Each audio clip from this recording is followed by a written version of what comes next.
난방비 미쳤어. 전기세는 왜 이래? 공과금 이대로 가는 거야? 최근 물가 오른 것도 서민의 목을 조이는데 관리비 폭탄까지 맞아서 완전 끄러기 상태입니다. 관리비 즉 공과금이 전년 대비 약 30%가 오르며 굉장히 높은 상승률을 기록했습니다. 우리는 이러한 사태를 맞이하여 그 원인과 앞으로의 방향 그리고 절충하는 방법까지 알아보고 대비하면 좋겠습니다.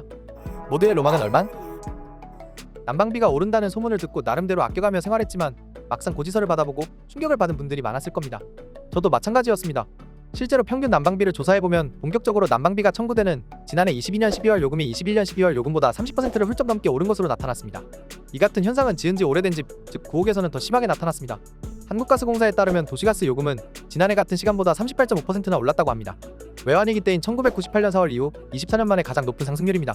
이어서 한국지역난방공사에 따르면 지역난방 가구에 주로 부과되는 주택용열 요금이 전년 대비 약 37.8%가 상승하였습니다. 그 이유는 우크라이나, 러시아의 전쟁으로 인한 LNG 가격 상승과 가스공사 누적 적자 약 8조 8천억 원의 해소를 위함이라고 합니다.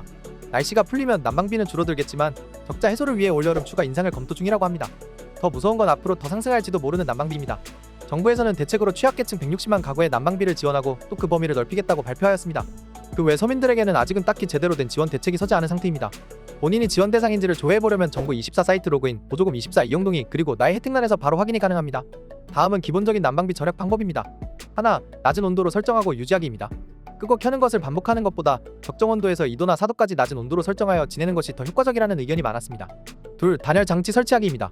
베란다가 존재하지 않는 요즘 아파트에서는 커다란 전면 유리창에 뽁뽁이 에어캡을 붙이거나 창틀 사이로 새어나오는 외풍을 막는 것이 효과적이라고 합니다. 셋, 온수 사용 후에는 수도꼭지는 냉수 방향으로 돌려놓는 것이 좋다고 합니다. 넷, 보일러를 가동할 때 가습기를 함께 사용하는 것이 실내 온도 올리기에 상당한 도움이 된다고 합니다. 다섯, 방한용품 적극 사용하기입니다. 러그와 카펫을 까는 것도 좋고 수면 양발이나 슬리퍼를 신는 것을 추천드립니다. 그 외에도 많은 방한용품이 있는데 너무 사소하다 생각하고 이를 간과하시지 않기를 바랍니다.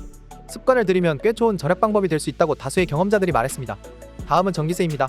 난방비를 아끼려고 전기장판을 틀고 온풍기를 마련했더니 전기세가 가파르게 오르고 있습니다. 게다가 겨울이 지나 난방비는 한시름 놓았지만 이제는 다가오는 여름이 무서울 지경입니다. 23년 1월부터 전기요금이 9.5% 인상이 반영됩니다. 올해 1분기 전기요금부터 킬로와트시당 13.1원, 약 9.5%의 인상으로 1981년 2차 오일쇼크 이후 42년 만에 최대 폭 인상입니다. 사실 전기세는 2022년 4월에 6.9원, 7월 5원, 10월 7.4원 세 차례에 걸쳐 인상되었습니다. 그런데 그 배에 달하는 금액 131원이 23년 1분기에 인상된 것입니다. 그리고 23년 2분기 이후에 전기요금 추가 인상을 예고되어 있다고 합니다. 산업부에서는 2023년 1분기 전기 및가스요금 조정안을 발표하면서 2023년 2분기부터 가스와 전기요금 인상을 모두 검토하겠다고 밝혔습니다. 이렇게 공공요금이 상승하는 사유는 한국전력의 막대한 영업 손실 때문이라고 합니다. 지난해 한국전력은 적자 규모가 약 30조 원입니다. 올해만 약 18조 원의 적자가 예상되고 있습니다.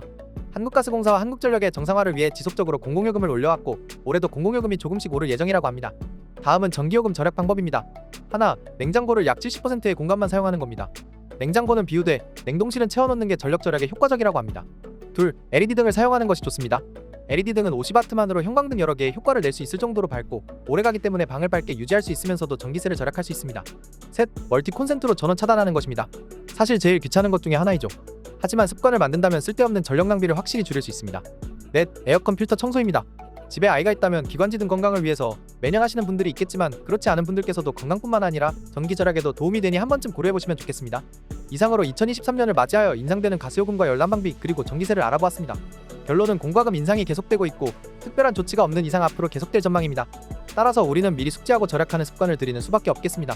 그리고 생활비에서 관리비 관련으로 여유자금을 확보해두는 것이 좋을 것 같습니다. 제 개인적인 생각으로는 난방비가 너무 가파르게 올랐으니 소정의 지원금이나마 마련하고 있을 줄 알았습니다.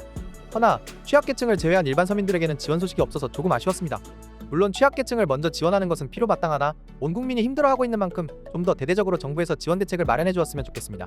모두 다가오는 여름 아무래도 에어컨 사용으로 인해 적지 않은 전기를 사용할 것으로 예상되는데요. 미리 준비하여 지혜롭게 전기세 방어를 해내기를 바랍니다. 도움이 되셨다면 구독과 좋아요 부탁드립니다. 감사합니다. 모두의 로망은 얼만?